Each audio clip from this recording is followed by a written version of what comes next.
Ça fait quand même du bien de me voir assis devant cette belle colonne de DVD et de se dire « Enfin, il ne va pas nous montrer cette foutue image sur le côté qui nous casse tous les bonbons », on peut le dire, on va être content de retrouver des vraies images de critiques, des vraies images d'animés, bref, bienvenue à vous pour cette, je ne les compte plus déjà, 16e critique du mois, et oui, ça passe vite. Vous savez, même si Pokémon conserve d'une manière générale la plupart de ses arcs, de ses épisodes sur une même base on va dire, ils ont quand même le mérite de nous montrer des épisodes importants qui bouleversent à mon sens le déroulement de l'histoire. L'animé, comme beaucoup d'ailleurs il en existe, c'est se montrer décisif dans les moments importants afin de toucher son public, même si je reconnais bien volontiers que ces dernières saisons et même depuis tout petit, l'animé Pokémon est beaucoup plus gaguesque, beaucoup plus gamin que le jeu vidéo et je peux comprendre que ça en énerve certains d'ailleurs. Comme je vous l'ai dit, assez parlé, entrons désormais dans cette troisième partie et avant-dernière partie de la critique sur l'animé de Pokémon saison 1. Le voyage mouvementé de Sacha commence enfin à se calmer. Il faut dire qu'après avoir été rétréci par une sadique géante et endormi par un troupeau de neneufs, eh bien je peux comprendre que ça n'a pas été de tout repos pour notre beau héros. Et quoi de mieux bien sûr qu'une ville où il y a de la musique et plein de casinos qui sont ouverts 7 jours sur 7, 24 heures sur 24. Ah, une ville qui malheureusement est victime de son succès puisque la plupart des casinos ne ferment jamais de la journée ni même de la nuit, donc la population est fatiguée, énervée, brusquée. Donc voilà, c'est magnifique, c'est la joie, c'est merveilleux. J'aime beaucoup d'ailleurs cette petite référence, cette petite glissade de référence à la ville de Las Vegas par l'animé, hein. Las Vegas bien sûr, la ville des casinos, la ville où on ne dort jamais, la ville aussi connue pour ses secrets de beuverie, parce que oui, tout ce qui se passe à Vegas reste à Vegas. Tu pourrais regarder où tu marches, pauvre naze. C'est vous qui m'avez bousculé, figurez-vous. Répète ça. N'insiste pas, excuse-toi. Alors vous feriez mieux de vous trouver un hôtel vite fait. Les gens d'ici sont très irritables. Et pourquoi ça? Et ils sont nerveux parce qu'ils sortent le soir et ne dorment pas assez. Trouvez-vous une chambre d'hôtel, prenez une bonne nuit de sommeil et mêlez-vous de vos affaires. Stop! Mais forcément, vous l'aurez compris, en tout cas ceux qui ont vu l'animé, le Pokémon phare de cet épisode dans la ville qui ne dort jamais sera notre magnifique, notre beau Rondoudou qui semble avoir une belle passion pour le chant. Un chant qui malheureusement endort les gens, hein. C'est pas pratique quand même, hein. Je vais vous dire une chose, d'ailleurs, ce Pokémon est un de mes coups de cœur. Franchement, si je devais faire un top 50, top 100 de Pokémon, qui sait un jour, en tout cas il se retrouvera dedans, parce qu'au-delà de son mauvais caractère, il est attachant, il est drôle, et surtout il a on va dire un chara-design qui nous fait tous craquer, il est quand même mignon. Donc oui, bien sûr, lui accorder cet épisode de gloire, ce moment à lui dans cet épisode était vraiment une bonne idée pour sauver cette ville endormie. Surtout qu'après, Rondoudou, eh bien, sera comme un petit gimmick dans les suites des épisodes qui suivra partout nos héros tout au long de leur périple.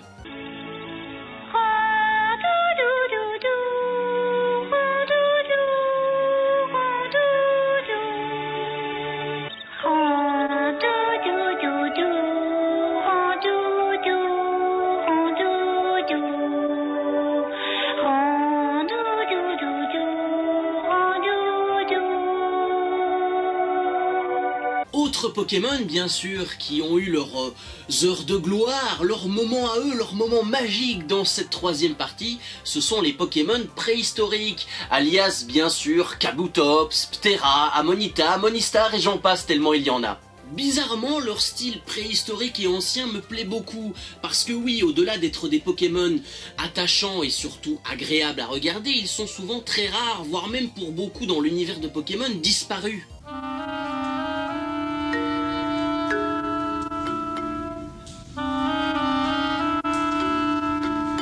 Regardez leurs yeux.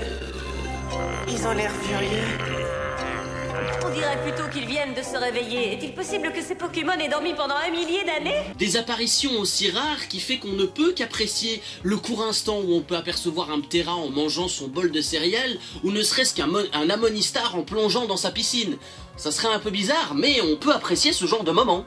D'ailleurs, ceux qui jouent aux jeux Pokémon ne feront que confirmer mes propos, puisque même dans les jeux vidéo, il est très difficile de les obtenir. La plupart du temps, on obtient des fossiles dans des missions, dans des cavernes, et il faudra seulement aller voir un savant fou avec une machine bizarre pour les ramener à la vie, et seulement après les avoir. Donc, vous imaginez un petit peu le micmac, même dans les jeux vidéo, pour avoir les Pokémon préhistoriques. Et c'est d'ailleurs ce que l'épisode tente de démontrer à tout prix, c'est que la rareté de ces Pokémon est avant tout une force. Le monde des humains tel qu'on le connaît, et on peut quand même le confirmer les gars, est très difficile, très rude. Et bien souvent, l'espèce humaine, en rencontrant ce genre d'espèce, ne va pas penser, entre guillemets, à la découverte ou à être fasciné. Non, nous les humains, on est des gens qui vont rentrer dedans, on va essayer d'aller les tuer, les dépecer, enfin bref, vous voyez le genre, le truc horrible que l'être humain peut faire. Moi qui croyais que même un imbécile comme toi aurait entendu parler de la grande ruée aux fossiles, mais pour une fois, on dirait que j'ai eu tort. La grande ruée aux fossiles? Il faut nous dépêcher, sinon il ne restera plus rien. Tous ces gens creusent depuis un bon bout de temps déjà, mais personne n'a encore trouvé le moindre fossile. Je me demande s'il y a vraiment quelque chose à trouver. Donc bien sûr, souvent, rester caché à l'abri des regards n'a jamais été aussi vrai dans ce genre de cas. Et je peux comprendre ces Pokémon préhistoriques qui ont envie de rester dans le calme, dans le repos éternel sans avoir à nous rencontrer, et c'est bien mieux comme ça. Eh bien, je tiens à vous dire que c'est ridicule. Vous avez été victime d'hallucinations provoquées par la chanson de Rondoudou. À l'aide, venez nous sauver. Nous ne voulons pas devenir des fossiles. Vous allez les réveiller. Cette troisième partie nous a également offert un épisode très intéressant sur James de la Team Rocket et de son fameux mariage forcé, organisé par sa famille alors que lui eh bien, était déjà parti depuis longtemps parce qu'il ne voulait pas avoir affaire avec ce mariage. C'est tellement beau la famille, c'est merveilleux les parents qui t'obligent à te marier de force. Ah franchement, on adore. Et honnêtement, je dois bien avouer que j'ai beaucoup apprécié l'intention de l'anime et surtout la volonté de faire un épisode centré sur les mariages forcés qui dans la vraie vie existent réellement, c'est une réalité, et qui sont un véritable fléau à la fois pour les femmes, mais surtout également pour les hommes qui puissent les subir et qui les subissent au quotidien parfois. Bien sûr, l'animé, vous le savez, tourne ça en ridicule, en gaguesque, avoir une... Je ne sais plus comment elle s'appelle, je crois que c'est Gabriella, je vous mettrai le nom, où on a une Jessie un petit peu sadique et dominatrice, et de l'autre côté, James qui veut pas l'épouser, mais puis on voit également Meowth et Jessie de la Team Rocket essayer de se liguer contre cette future mariée, et c'était assez amusant, parce que ça permettait aussi de voir la Team Rocket sous un tout autre jour, un jour un petit peu plus amusant, on va dire. Ah, j'ai l'impression que ma tête va exploser. Je n'ai plus aucun souvenir de ce qui s'est passé. Peut-être que James est amnésique. Tout est si flou dans ma tête. Je m'appelle Isabelle. Mon seul et unique souhait est d'être ton épouse aimante et ta compagne douce et attentionnée, mais aussi ton professeur afin de t'éduquer pour que tu deviennes un irréprochable gentleman. Sans parler bien sûr de la magnifique et touchante complicité entre James et son Caninos, Caninos qui est son Pokémon fétiche depuis qu'il est tout petit, qu'il a toujours soutenu, qu'il a toujours aidé. Donc oui, il y avait une certaine relation émouvante entre le maître et son Pokémon, entre l'homme et le chien. Voilà, encore une fois, le chien est le meilleur ami de l'homme et l'animé ne fait que confirmer cette thèse. Tu m'as sauvé la vie. Merci du fond du cœur. Arrête, tu me chatouilles. Il faut que tu le saches, James. Ta très chère future épouse se conduit d'une façon déplorable. Canino, c'est mon seul véritable ami dans ce manoir si oppressant. Maintenant, je sais ce que ça fait de grandir dans un endroit comme celui-là. D'ailleurs, petite info insolite, eh bien oui, on est dans... Je m'amuse à faire 10 anecdotes comme ça, en petits secrets comme ça. Saviez-vous qu'il existe un Pokémon qui a donc annoncé la deuxième génération de Pokémon bien avant sa sortie? Non? Non, ce n'est pas Marest. Non, ce n'est pas Axolotl. Oh, franchement, les élèves, vous méritez pas d'être retenus dans cette classe, vraiment. Alors bizarrement, c'est le petit dénommé Jordan devant sa vidéo qui a donné la bonne réponse, félicitations à lui, il va gagner une carte Google Play, bref. Enfin voilà, c'est donc Togepi qui a été donc le Pokémon mystérieux de la deuxième génération, dévoilé bien avant tous les autres, et oui, souvenez-vous, c'était le fameux et mystérieux œuf trouvé sur le site de Fossil, qui donc pendant plusieurs épisodes, pendant plusieurs saisons, a été un gimmick récurrent dans cette saison de Pokémon. Alors je vais peut-être faire mon petit râleur, parce que j'aime bien râler, c'est comme ça, nous les mecs on adore râler, enfin voilà, moi j'aime bien en tout cas. Mais donc, bref, je ne comprends pas l'intention de l'animé d'en avoir fait un gimmick récurrent aux côtés de nos héros. Sincèrement, si quelqu'un me trouve l'explication, l'utilité dans les commentaires, eh bien je lui offre un chocolat, un délicieux chocolat aux noisettes. Voilà, je vais essayer de tenir parole, donc trouvez-moi une explication les génies. Ce sont les œufs de quel Pokémon? Hein? Ah, tu le sauras quand on a fait Flora? Tu m'en achètes, s'il te plaît, s'il te plaît. C'est celui-là.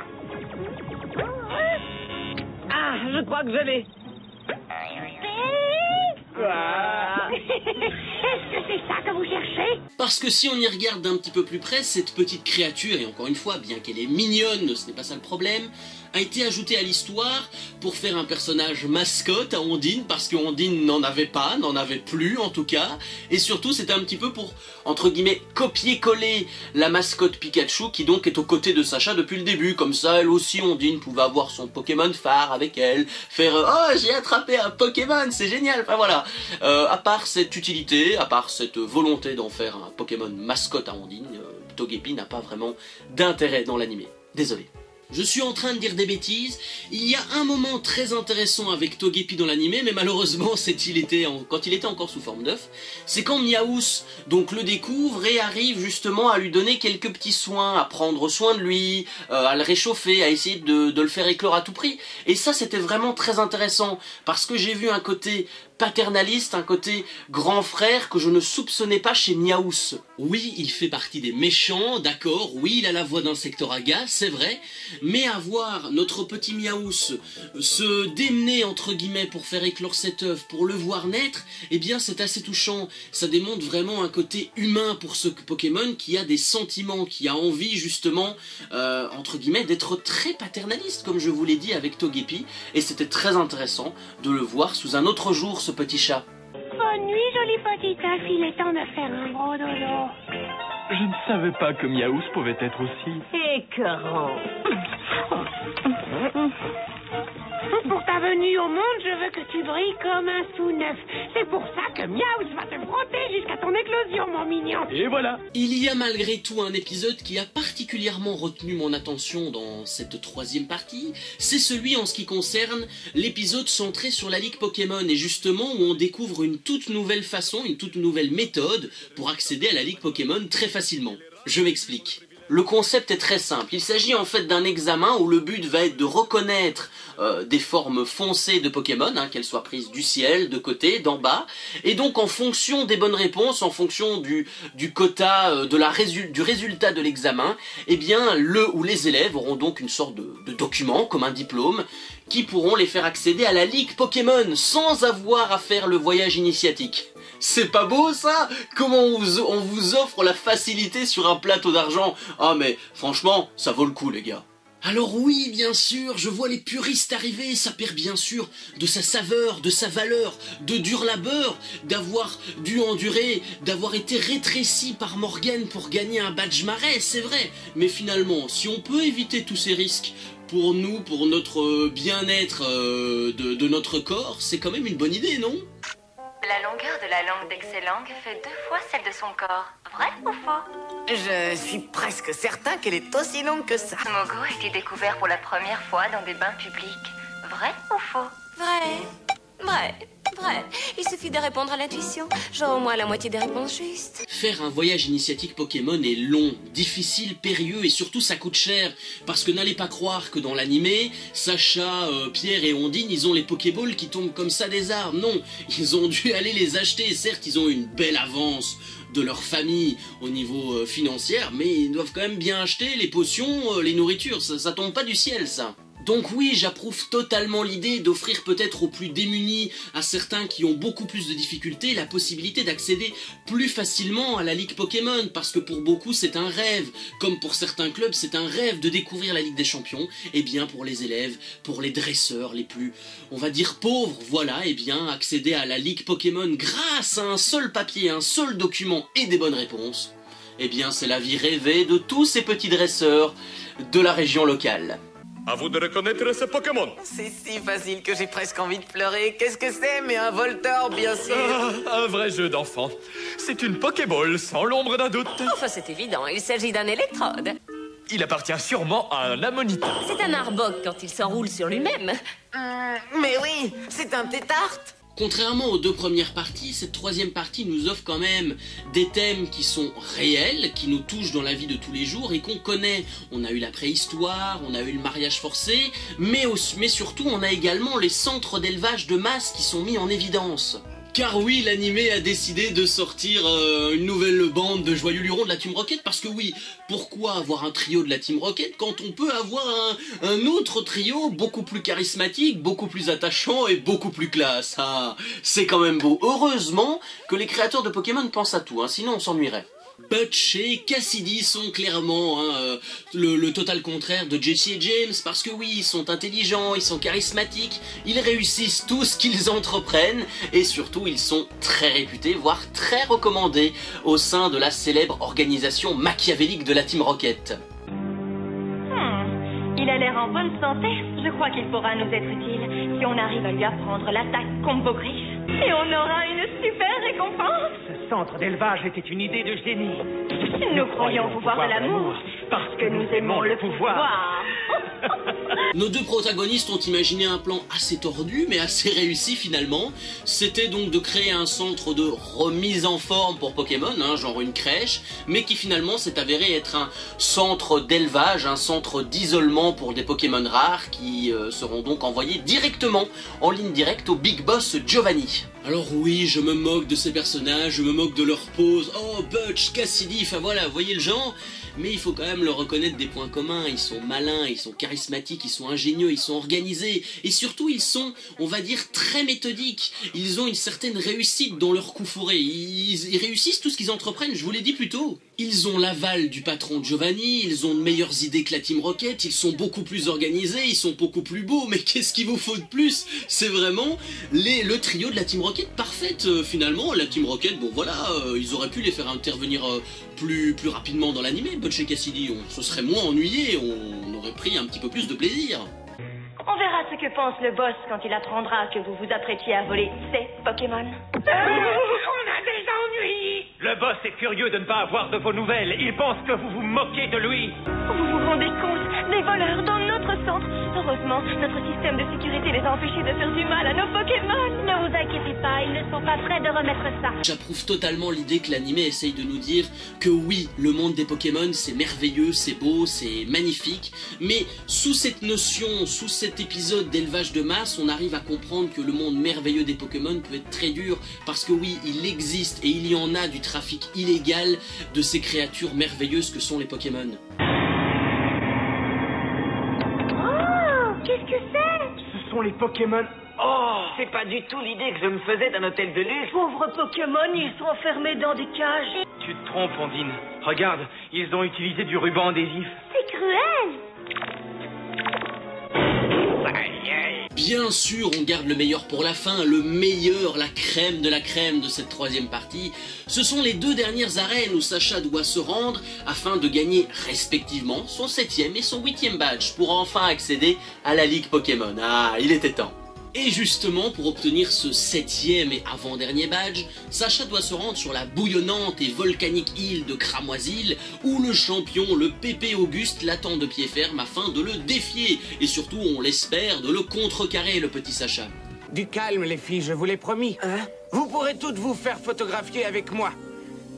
Je rêve. Qui a laissé monter ces minables à bord? Régis, toi aussi, tu vas à Cramoisil? Des dresseurs. Je vois que tu es toujours à côté de la plaque. Les dresseurs Pokémon n'ont plus mis un pied sur Cramoisil depuis l'époque où mon grand-père était dresseur. Tous ces passagers sont des touristes. Cramoisil est une île-hôtel. Une île-hôtel? Et y a rien à faire, les gars, j'adore le champion Auguste, c'est un de mes préférés, franchement, dans les champions de Kanto. L'arène est très bien dessinée visuellement, elle est très jolie. Et puis, il faut reconnaître que Auguste, c'est un champion qui est cool, il a de la dégaine, il a de la bonne répartie, et surtout, son expérience en tant que champion, eh bien, est très très importante, et elle est très bien mise en avant, parce que des dresseurs voulant gagner un 7e badge, il en a vu passer des milliers, je pense, hein.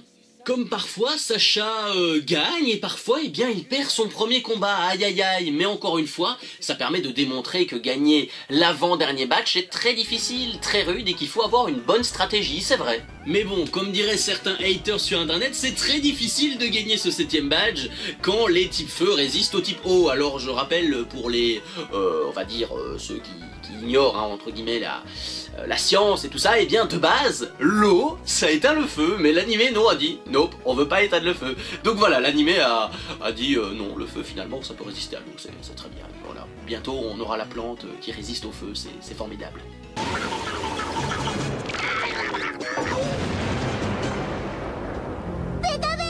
Oh non! Carapuce, réveille-toi, je t'en prie!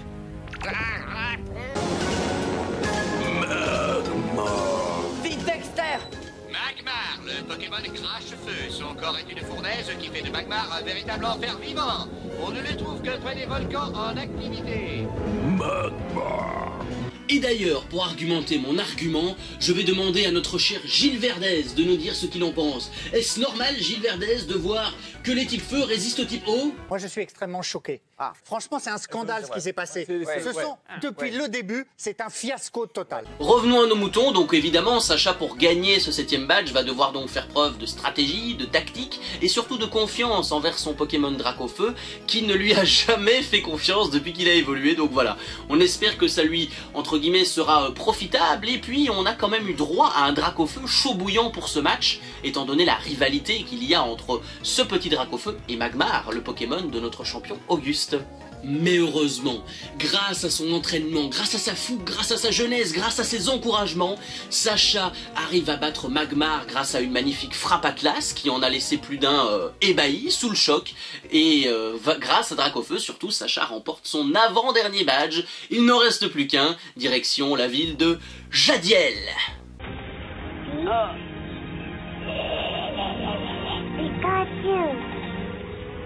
Dracofeu?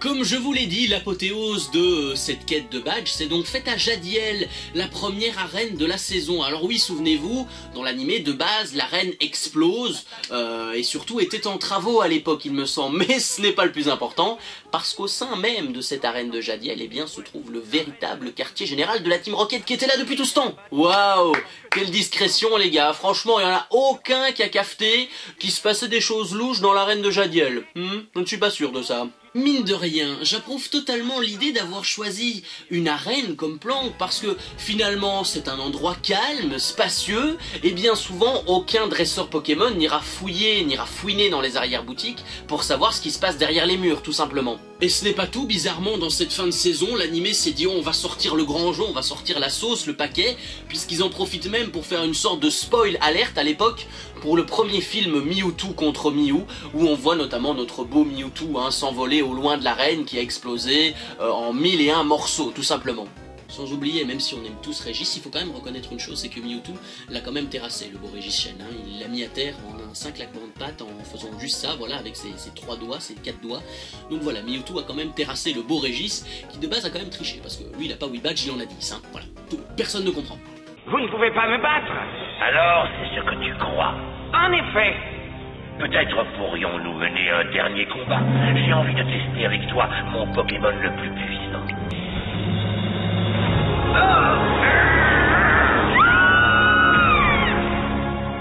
Comment a-t-il fait ça?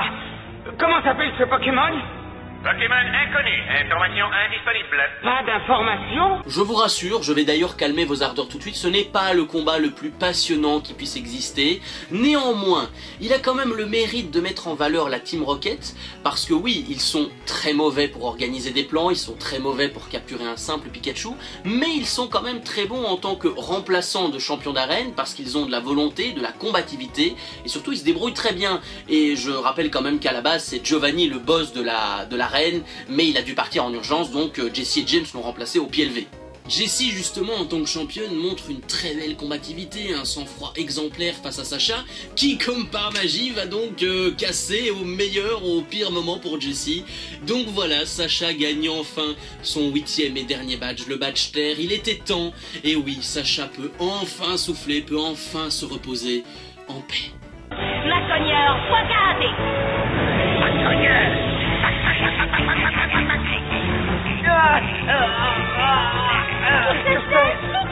C'est une des particularités de cette arène. Le dresseur ressent la même douleur que son Pokémon en train de combattre. Je me demande si nous rencontrerons un jour ce Pokémon. Je serais curieux de le voir. Moi, pour l'instant, tout ce que je veux voir, ce sont mes 8 badges. Après avoir vaincu un champion aussi timide que la pierre, on dit des cesseurs aquatiques, un géant de 2 mètres, après avoir été rétréci par une dominatrice sadique à la taille d'un jouet, avoir survécu au poison nauséabond d'Ortide, avoir vaincu un maître ninja, un papy volcanique et surtout très cool, mais surtout avoir battu ses 2 meilleurs ennemis, notre héros peut enfin se reposer, vivre en paix et profiter pleinement de son voyage, de la fin de son voyage initiatique. Ah, que ce fut long comme voyage, très très long. Je ne vais pas vous mentir, cette 3e partie n'est pas la plus merveilleuse, n'est pas la plus spectaculaire de la saison 1, mais elle a au moins le mérite d'ouvrir des thèmes parfois difficiles, parfois obscurs, qui existent vraiment dans la vraie vie. Que cela soit le mariage forcé, la quête incessante de trésors ou encore l'élevage de masse qui dans certains pays des Balkans existe encore et surtout est un véritable fléau. Sans oublier bien sûr que cette 3e partie nous offre en dessert, on va dire en addition de repas, et bien les 2 dernières arènes de l'animé. Donc oui, cette 3e partie n'est pas si mal, même si bien sûr il y a toujours moyen de faire mieux et toujours moyen entre guillemets de rehausser le niveau. Malheureusement, là où cette 3e partie faute beaucoup selon moi, c'est qu'il existe un très grand nombre d'épisodes filler qui certes, je peux comprendre, tous les épisodes filler ont une place importante dans les animés, ça permet entre guillemets de faire reposer l'histoire, de faire arriver de nouveaux personnages, de nouvelles intrigues, mais est-ce que c'est vraiment nécessaire d'en mettre quand il s'agit simplement de remplissage? Je pose la question. Je vous rassure, j'ai pas grand chose à reprocher aux épisodes filler en eux-mêmes. Ça ne me dérange pas d'en voir comme une sous-intrigue de l'animé, comme par exemple l'île des Pokémon Tortues, où on découvre quand même Tortank, où il y a un petit mystère, où c'est assez intéressant, assez comique. Mais si c'est pour voir un Paras évoluer en un Parasect, les gars, je suis désolé d'être vulgaire, mais j'en ai strictement rien à foutre. Donc voilà, c'est mon gros bémol entre guillemets pour cette 3e partie, c'est d'avoir autant d'épisodes filler qui, au lieu de créer des sous-intrigues et des passages intéressants, ne font que justement ralentir l'histoire, ne font que l'alourdir, et ça c'est pas intéressant parce qu'à un moment donné, on a envie de passer, on a envie de zapper à la suite pour voir des choses plus intéressantes. Rassurez-vous les gars, notre dernière partie sera, je l'espère, beaucoup plus intéressante, parce que oui, il y aura quelques épisodes filler, mais on aura l'entraînement de Sacha, et puis surtout on découvrira le merveilleux plateau Indigo et la ligue Pokémon qui clôturera, et bien enfin notre saison 1 de Pokémon. Donc voilà, il y aura du boulot, mais je serai au rendez-vous, j'espère que vous aussi. Et bien voilà les gars, 36 minutes de tournage, ce n'est pas mal. Merci à vous en tout cas d'avoir suivi cette nouvelle critique du mois, qui j'espère ne sera pas aussi long, parce que voilà, hein, il m'a fallu un petit peu du temps, mais voilà, en tout cas, ravi de vous l'avoir présenté, cette 16e critique du mois, avec vous en tout cas, on était bien, en petit comité, comme ça. N'hésite pas bien sûr à laisser un petit pouce bleu, c'est très important si tu as apprécié la vidéo, ou t'abonner à la chaîne, c'est gratuit si tu veux découvrir plus de contenu et plus de vidéos, comme ça on va beaucoup plus se marrer et surtout rigoler ensemble, ça va être chouette. On se retrouve le mois prochain au mois de mai pour une nouvelle critique du mois qui portera sur un animé sous-coté. J'espère que ça vous plaira puisqu'on va parler de Que sa volonté soit faite. Ah, si l'animé ne vous dit rien, eh bien foncez le voir, c'est une petite pépite, une petite merveille très drôle, très rafraîchissante. Donc allez voir cela et on se retrouvera au mois de mai. Restez ouverts à la critique. Salut!